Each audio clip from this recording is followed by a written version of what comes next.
দর্শক, কালের কণ্ঠের এই শিরোনামটা দেখে নিতে পারেন। বেশ কয়েকটি গণমাধ্যমই এই খবরটা করেছে। সম্প্রতি একটি টক শোতে রাশেদ খান তিনি এই মন্তব্য করেছেন, জাতির সঙ্গে সর্বপ্রথম বেইমানি উপদেষ্টা পরিষদে থেকে দল গঠন করা, অর্থাৎ এনসিপি গঠন করা হয়েছে যে উপদেষ্টা পরিষদে থেকেই, এটা তিনি বলতে চেয়েছেন এবং এটাকে জাতির সঙ্গে বেইমানি হিসেবে আখ্যা দিয়েছেন। বলছেন যে দল করবেন ভালো কথা, সরকারে না গিয়ে তো দল করতে পারতেন। সম্প্রতি একটা টক শোতে এই কথা বলেছেন। তিনি বলেছেন, যখন আসিফ মাহমুদ উপদেষ্টা তখন আমাদের ছাত্র অধিকার পরিষদের কাউন্সিল হচ্ছে, সেখানে যারা প্রার্থী তাদের তিনি ফোন দিয়েছেন, বারবার টেক্সট করেছেন। তিনি বলেছেন, তুমি যেও না ওখানে, কাউন্সিলে কেন অংশ নিচ্ছ, আমাদের সঙ্গে থাকো, যা লাগে সব দিব। আসিফ মাহমুদ এই কাজ নিজে করেছেন। এমনকি মাহফুজ আলম নিজেও বিভিন্ন সময়ে আমাদের সঙ্গে বসছে যে তারা দল কিভাবে গঠন করবে। নাহিদ ইসলাম নিজে আমাদের সঙ্গে কথা বলেছেন, এগুলো অস্বীকার করার কিছু নেই। অর্থাৎ রাশেদ খান স্পষ্ট করে বলেছেন যে মাহফুজ আলম, নাহিদ ইসলাম, আসিফ মাহমুদরা তাদের সঙ্গেও আলোচনা করেছে উপদেষ্টা থাকাকালীন যে কিভাবে দল গঠন করা হবে, কোন প্রেক্ষাপটে দল গঠন করা হবে, কোন প্রক্রিয়ায় তারা সামনে এগোবে। ফাঁস করে দিলেন ভেতরের তথ্য এতদিন পরে এসে রাশেদ খান। তিনি বললেন, উপদেষ্টা পরিষদে থাকা অবস্থাতেই তারা আমাদের সঙ্গে পর্যন্ত এই আলোচনা করেছেন, যেটা অস্বীকার করার উপায় নেই, এটা ঢেকে রাখার কোনো কারণ নেই।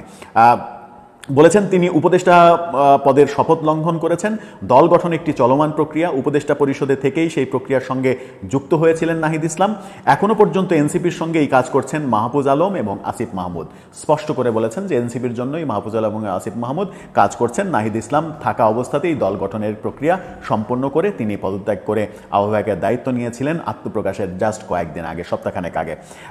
রেস্টুরেন্টে এনসিপির নেতাদের সঙ্গে বৈঠক করেছেন আসিফ মাহমুদ, এমন তথ্য দিয়েছেন। অর্থাৎ রেস্টুরেন্টে এনসিপির নেতাদের সঙ্গে আসিফ মাহমুদের বৈঠক হয়েছে, সেই ভিডিও কিন্তু গণমাধ্যমে প্রকাশিত হয়েছে। যারা জার্নালিস্ট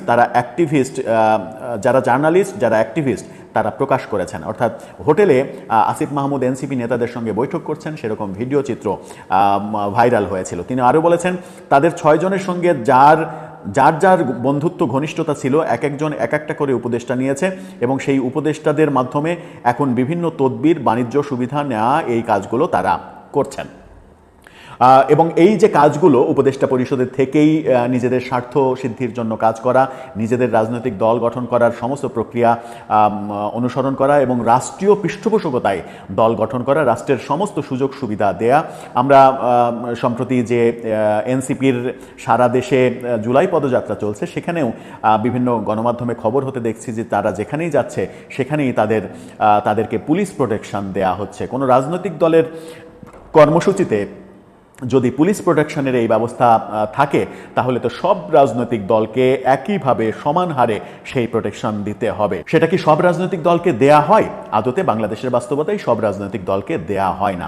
কখনো কখনো আমরা দেখেছি যে বড় রাজনৈতিক দলের একেবারে শীর্ষ নেতা যখন কোনো জায়গায় সমাবেশ করেন, তাহলে সেই সমাবেশ স্থলে বিশেষ নিরাপত্তা দেয়া হয়। কিন্তু রাজনৈতিক দল তাদের কর্মসূচি পালন করছে, পথসভা করছে, গাড়ি নিয়ে রাস্তা দিয়ে যাচ্ছে, সেই রাস্তায় পুলিশ প্রোটোকল দিয়ে তাদেরকে এগিয়ে নেওয়া হচ্ছে, এই ধরনের ঘটনা বাংলাদেশে খুব একটা দেখা যায় না, যেটা এনসিপির ক্ষেত্রে দেখা যাচ্ছে। সেখানেও এক ধরনের বৈষম্যের প্রসঙ্গ তুলছেন অনেকে। রাশেদ মাহমুদ যেটা বললেন যে জাতির সঙ্গে প্রথম বেইমানি জুলাই আন্দোলনের পরে, জুলাই অভ্যুত্থানের পরে। আন্দোলন শব্দটা বললে আবার কোনো উপদেষ্টা অভিমান করতে পারেন, রাগ করতে পারেন যে এই আন্দোলন শব্দটা ব্যবহার করা হচ্ছে কিনা, কারণ তিনি গণমাধ্যমকে কোন ভাষা ব্যবহার করতে হবে সেটাও কিন্তু শিখিয়ে দিয়েছেন। ভুলে যদি কেউ আন্দোলন শব্দটা উচ্চারণ করে, এটা তো আন্দোলনই ছিল, আন্দোলনের মাধ্যমে অভ্যুত্থান হয়েছে, এটাই তো বাস্তবতা। নানাভাবে নানা শব্দ ব্যবহার হবে, এটাই স্বাভাবিক। ব্যাপার হচ্ছে যে আপনি কাউকে যখন এই ট্যাগ দেবেন, আওয়ামী দোসর ট্যাগ, ফ্যাসিস্টের দোসর ট্যাগ, তখন আপনার তার সম্পর্কে, তার পুরো জীবনের কৃতকর্ম সম্পর্কে ধারণা থাকতে হবে যে সে কোন ধারায় চলে, কিভাবে কথা বলে, সে একপাক্ষিকভাবে চলে কিনা, একপাক্ষিকভাবে যাদের দোসর বলছেন তাদের চাটকারিতা করে কিনা, তাদের স্বার্থসিদ্ধি করে কিনা, ব্যাপারগুলো না ভেবেই বাংলাদেশে এখন ট্যাগ দেওয়ার কালচার চলছে। সেই ট্যাগ দেওয়ার কালচার যখন চলছে, তখন রাশেদ মাহমুদ যে কথাটা বললেন যে এই অভ্যুত্থানের পরে জাতির সঙ্গে প্রথম বেইমানি করা হয়েছে, রাষ্ট্রের দায়িত্ব থেকে, উপদেষ্টা থেকেই দল গঠন করা। দর্শক, এটার সঙ্গে কি আপনি একমত? আপনার মতামত জানিয়ে লিখতে পারেন আমাদের কমেন্ট।